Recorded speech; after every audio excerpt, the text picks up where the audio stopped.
everyone, and welcome to Spiritual Guidance for Daily Living. My name is Carolyn McGee, and I am so thrilled to have a very special guest with me today, Jen Piceno, and you will hear about her in just a couple of minutes. As always, I like to start with gathering the energy for us. So if it's safe for you, close your eyes, put your feet on the ground, open up your body. And just imagine we're in a circle because we are all connected by energy. But let's make it a little bit more concrete. You know, we've got all these beautiful technologies. We've got Zoom, we've got cell phones, we've got texting, we've got Messenger and Facebook and Instagram and all these other ways to be connected. But we sometimes forget about our energy connection. And so I want you to, in your mind's eye, reach out your hand to the energy, to the person, the spirit on your right. And feel the energy fill your hand. The connectedness for the people who are watching this recording, who are here with us now as we record. And then put your hand out to the left and feel the energy fill there too. The connection. And as you do that, and as each one of us connects energetically, spirit to spirit, soul to soul, feel the energy pulse through your hands. Get a little bit curious about it. Does it feel inviting? Is it a little bit scary that you can actually feel the energetic connection of our group? There's no right, there's no wrong. It's just information. Let's just sit in our virtual circle here and feel the love and feel the connection and feel the curiosity, the support. And know that this is available to us in each moment, that we can just this quickly connect in with the loving support of friends, family, people who are in spirit, and our spirit guides. And now with your next deep breath, let go of your hands, bring them up to your heart, pulling in that beautiful energy into your heart. Take another breath in and out, and bring your awareness back to our circle. Thank you. All right, Jen, so tell everybody a little bit about who you are and what you do for the world. So I am Jen Piceno, and I change lives. And the way that I like to work with people is by taking chaos and bringing it into calm, whatever that may be, and integrating all the different pieces and segments of life, where people are trying to wear all these different hats throughout their door. I'm the daughter, I'm the sister, I'm the brother, I'm the employee, and integrating it as the whole so that we don't feel pulled in all the different directions. So really bringing balance and peace into everyday life and magic into the mundane. That is so beautiful. Great. And one of the ways that you do that is through what you call sacred medicine. Yes. Sacred. Yeah, tell us about that. Okay. Sacred medicine to me is when we've taken what used to be our challenges, our trauma, our frustrations, and we grind it up and put it into this amazing self-healing. And through our own healing, we take that out and we present it to the world, our communities, our family, our friends. And to me, that's it at its simplest core.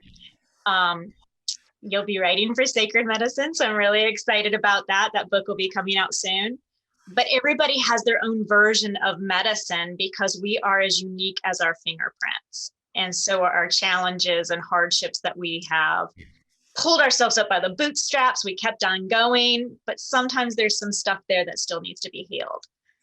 Yeah, there's a lot of things, and I've learned along the way that especially those of us that are healers, and I've seen it in people who don't count themselves as healers, that we often have to go through what we're here to teach. I have a friend who is working with people with infertility, and she went through infertility. Now, she doesn't consider herself to be a traditional healer, but she is in a supportive role helping other people understand the challenges for that. And it's so beautiful to see people taking their own lessons and really, like you said, you got to go through whatever it is so that you can bring it out into the world and have other people just make their life just a little bit easier than ours was, right? Right. And to bring that flow in and knowing, I think it's so important that we come together in connection to know we're not alone. And I can resonate with the fertility piece, because that's part of why I am where I am, was through 10 years of infertility.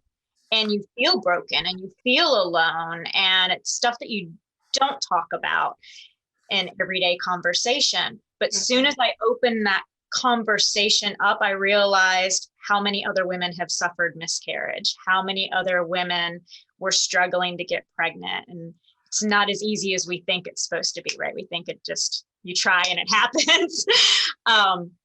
Bringing that connectedness back into our communities. And to me, a lot of it's like the old grandmother wisdom that has been lost, that we used to teach through sacred storytelling. Right. And now people just hold everything. We hold it because of shame. We hold it because of embarrassment, whatever the case may be, or to stay very private. But when we're vulnerable, that's where the strength comes out. And that's when we really start making an impact in the lives around us as well. Mm-hmm. Yeah, I found that through my journey of growing up as a child of an alcoholic. Nobody talked about it. I mean, it was pretty obvious, as you know, and as a child, I was curious. I'm like, why is dad gone? And, what's wrong with dad? But there was always a story that didn't match the energy. And I could sense into, my mother and aunts, uncles, etc. with, they were holding back something, and it made me doubt myself. And that was part of my journey, of course, was going from doubting myself into trusting my intuition so that I could help other people to trust their intuition. But that journey of, really the shame of it, and that you can't bring it out into the open because it's not safe. Thank God the world has changed, and there's a lot more support for families that have, drug addiction or alcohol addiction problems. But, it's so damaging to the sanctity of a family when somebody goes through that. Yes, and so many children battle with that because kids feel everything. Yeah. They know when we're trying to hide. we can paint a smile on our lips all day long, but the kids know. They know when something's off. And it sounds like you experienced that yourself, and that was part of my journey as well. Like, being able to bring that out, being able to talk to people openly makes all the difference in the world. Yep. Yeah, it does. And I know I went through a very difficult divorce, partly because I couldn't sense what was good for me and what wasn't good for me. Again, part of my journey, it's all good. But going through that process with my children, I had to be really careful of my anger and letting them know that I was angry, but not at them. And that, and that their dad wasn't a bad person. It's just he and I didn't see things in the same manner, because I didn't want to repeat the patterns. And, as a parent, sometimes it's really hard to do that. It is, isn't it? They don't come with instruction manuals, and neither do we. Exactly. But the one beautiful thing that I've learned as a mother, my son's almost 9 now, is that we go deeper in our own healing with every age and phase that they go through. Like, they are, I believe they are spiritual teachers. I've learned so much from him and his struggles, and then me learning how to go through it with him, for him, but also looking at my own stuff at the same time. Mm-hmm. Yeah, they are such beautiful teachers. And, I believe our animal companions are fabulous teachers too, with, being present and, helping us. I currently have a cat who's got severe anemia, and he has almost passed a couple of times. Now, I'm an animal communicator, so I know what he wants, and he says he wants to pass on his own terms at his own time. He does not want any assistance. So for me, that's been letting go. And that's a real big part of this parenting, working with family dynamics. I think sometimes even starting a business, right? It's letting go, letting God, and trusting the information that comes all the way around us in every moment. And it's the hardest part of this is the trust, because so often we betray ourselves. We don't trust ourselves. We're getting the information all day long. Spirit is always communicating with us, but we don't always listen. Or if we, Negotiating. right, right, negotiating. That's so fun. It's. I mean, I laugh now because I'm like, you cannot negotiate with angels. Yeah, but I have tried many times. I never win, but I have tried multiple times. So I know. I have. yourself in trusting the process, and part of trusting the process is to, like you said, trusting your own intuition, trusting yourself, trusting that next step.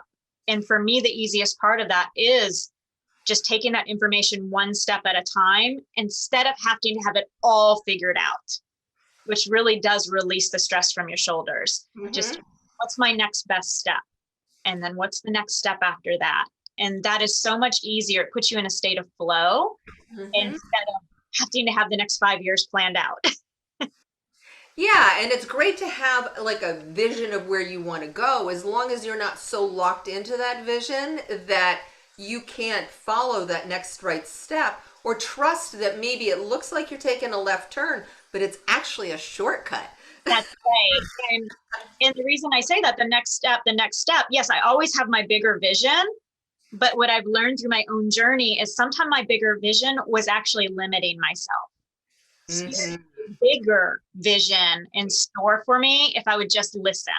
Yeah, usually their way is the easiest way. absolutely. Following the guides, their way is the shortcut. We tend to go the wrong, harder way.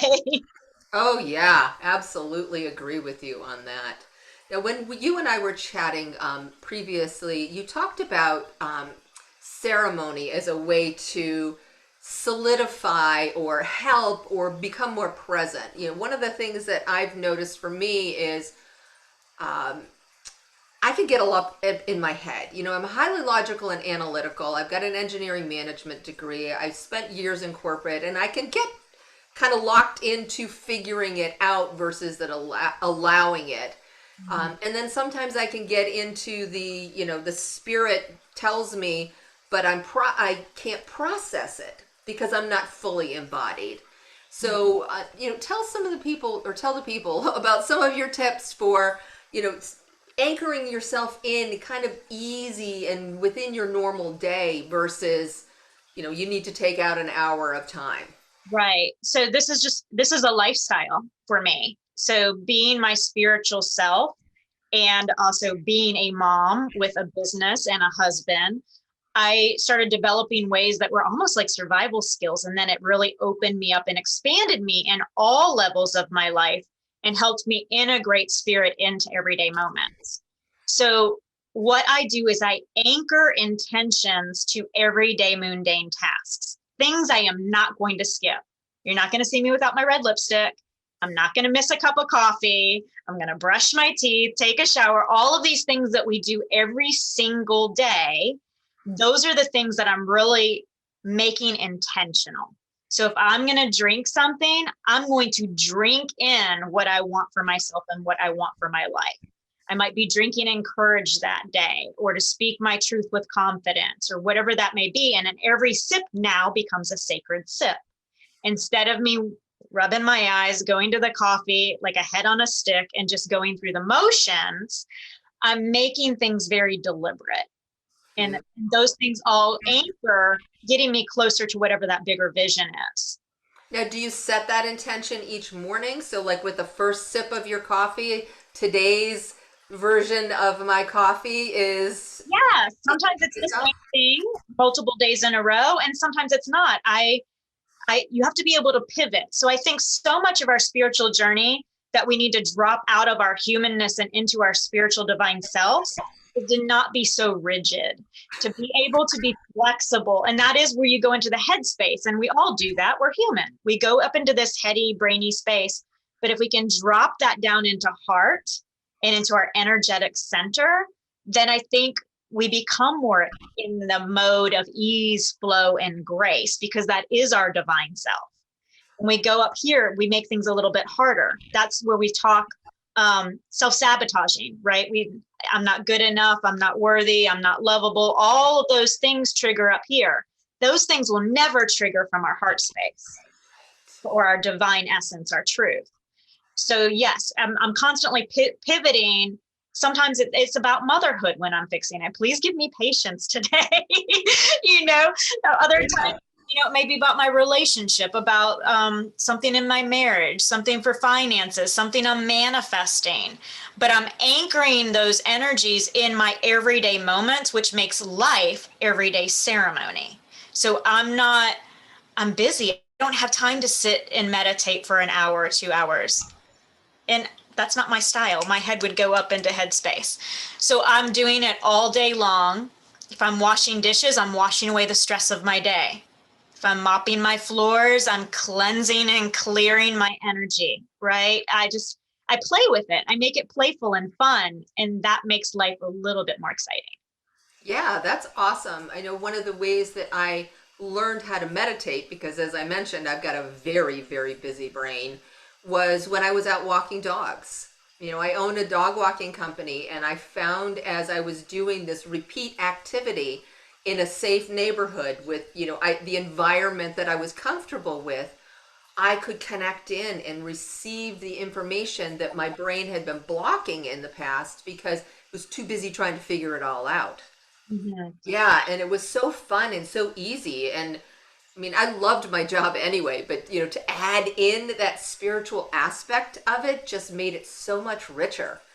Yes, and that's how I feel about what I do. These simple little practices makes life a spiritual practice. Mm-hmm. Instead of trying to carve out something 1 hour a week or 30 minutes a day, I make life that. So it's living meditation.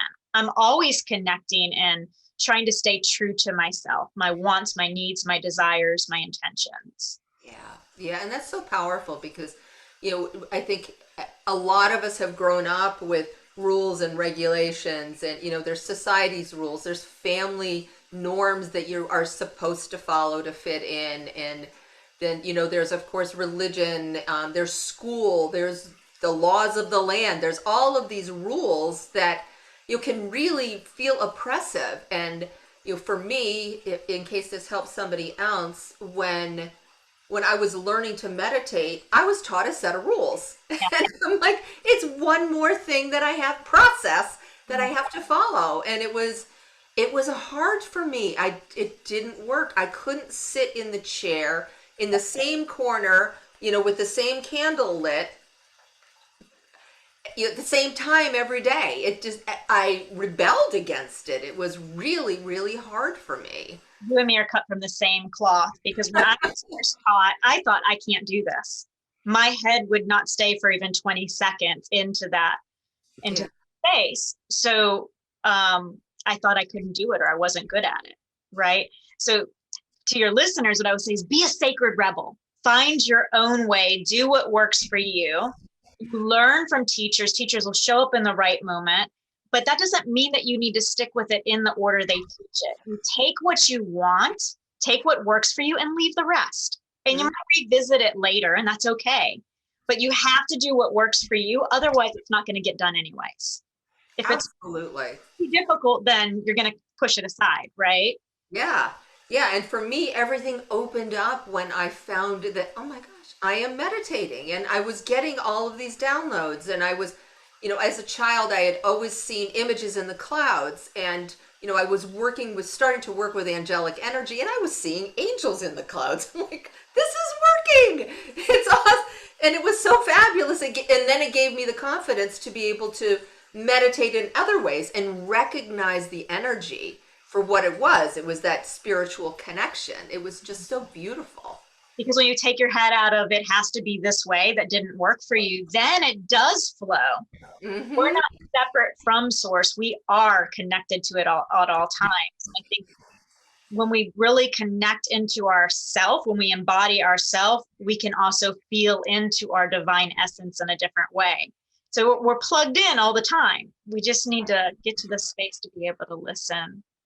Yeah, and there's such power in that ability. You know, I've noticed when I drive sometimes, you know, your part of your brain is busy, right? And Right. the other part, I get the most amazing information. I know if I'm struggling to write, you know, you mentioned I'm going to be in a book that you're leading, and I've got another one of my own coming out in November.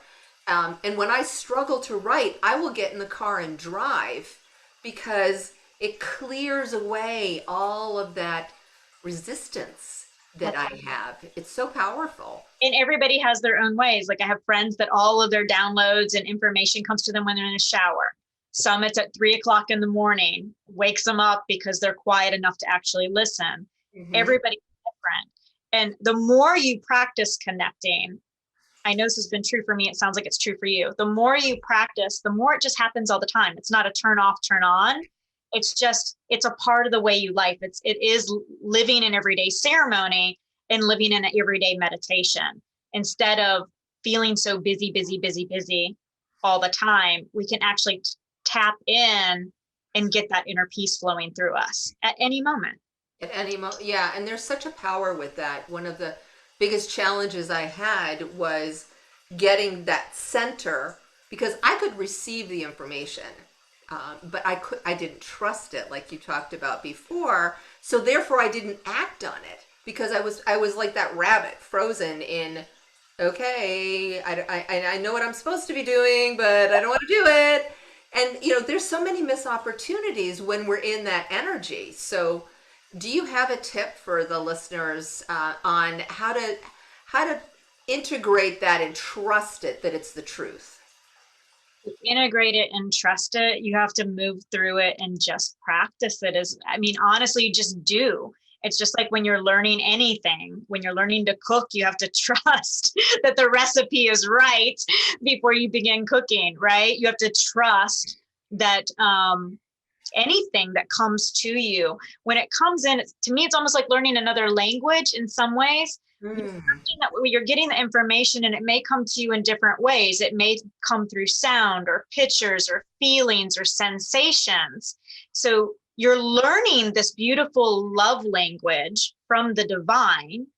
And that's the part that we need to trust that I think a lot of people push away. They don't trust it because it's not coming through always like communication like you and I communicate. It comes through in subtle energies. And when you start putting those puzzle pieces together and going, oh, okay, I feel that. Every time it's a yes, I feel that. Every time it's a no, I feel sick in my stomach. Those little signals, if you can pay attention to the signals, that is your inner lie detector test. And even just starting with that, I think is really easy for people. Find out what your yeses and nos are. What are your warning signs? How does your body react to that? And then trust that. And then go a little deeper. Trust the information that comes through. What's my next step? That's an easy one that I talked about. But to me, that is key. I do that with all of my students and clients. Instead of trying to get all the information and all the words, just what's my next step? That could be call Carolyn, right? Yep. And that's all I need to know. Call Carolyn. And then from that point, it goes where it needs to go. Yeah, that has been so powerful for me, and just building community and building connection, and sometimes just being there to support someone. You know, calling somebody and they really needed to hear a friendly voice. You know, sometimes it's not about us, and I think we forget that. You know, it's sometimes it's how can we be of service and following that impulse. You know, reaching out. I reached out to somebody that I hadn't talked to in a couple of years, and we had the most beautiful conversation, and it was wonderful to reconnect from where she's journeyed to and where I have journeyed to, and then meet in a different space where, you know, we kind of had some challenges where we were both at before. So me following that nudge, next right step, recreated a beautiful relationship that's much stronger than it was before.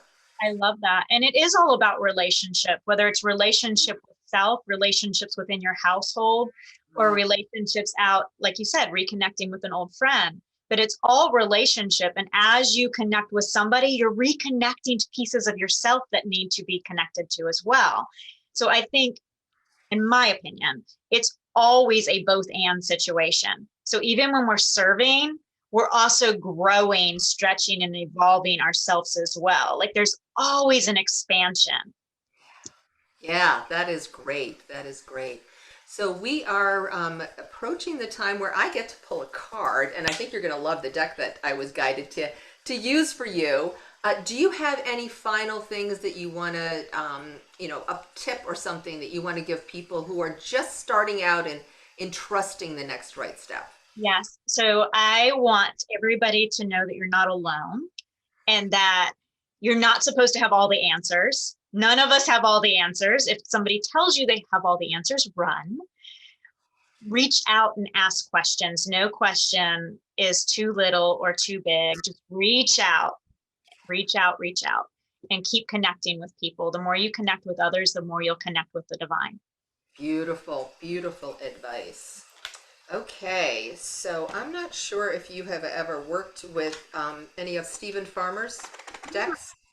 Yes, I've trained with him at the Gathering of the Shamans. He's lovely. Oh my goodness, he's just one of the most amazing people that I have ever met. So I had the honor of taking a workshop with him, a short workshop with him, and I have used his animal cards for years and years and years. I just love the energy. So just going to put these up here so everybody can see the shaman's path.